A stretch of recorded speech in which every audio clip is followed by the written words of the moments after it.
Subscribe করুন হাসান বেতার চ্যানেলে এবং পাশের বেল আইকনটিতে ক্লিক করুন আমাদের ভিডিওগুলি সবার আগে দেখার জন্য। আসসালামু আলাইকুম, আমি মীর হাসান আলী। আপনারা দেখছেন হাসান বেতার চ্যানেল। টাটা স্কাইয়ের একটি ডিশ আমার কানেকশন করা ছিল, তা সেই কানেকশনটি প্রচণ্ড ঝড়ে বাড়ির অ্যাডভেস্টের চাল সহ উপড়িয়ে পড়ে অ্যাডভেস্টের চাল চাপা পড়ে এলএনবি হোল্ডারটা ভেঙে গেছে। তো যে প্লাস্টিকের এলএনবি হোল্ডার থাকে, যেটা হোল্ডারটাকে আটকানো থাকে, সেই হোল্ডারটি ভেঙে গেছে। তো টাটা স্কাই কোম্পানিতে কমপ্লেন করেছিলাম ওই এলএনবি হোল্ডারটার জন্য। তো টাটা স্কাই কোম্পানি ওই এলএনবি হোল্ডারটা নতুন দিতে পারেনি।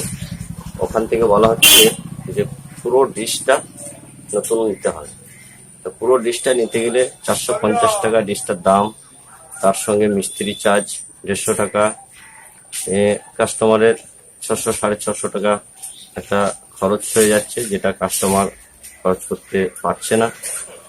তো আমি এটা নিয়ে খুবই সমস্যায় ছিলাম। তো এই এলএনবি হোল্ডারটা আমি নিজে রিপেয়ার করেছি এবং এরকম এলএনবি হোল্ডার ভেঙে গেলে আপনারা কি করবেন তার একটি ভিডিও আমি আপনাদের সঙ্গে শেয়ার করেছি। চলুন ভিডিওটি শুরু করি।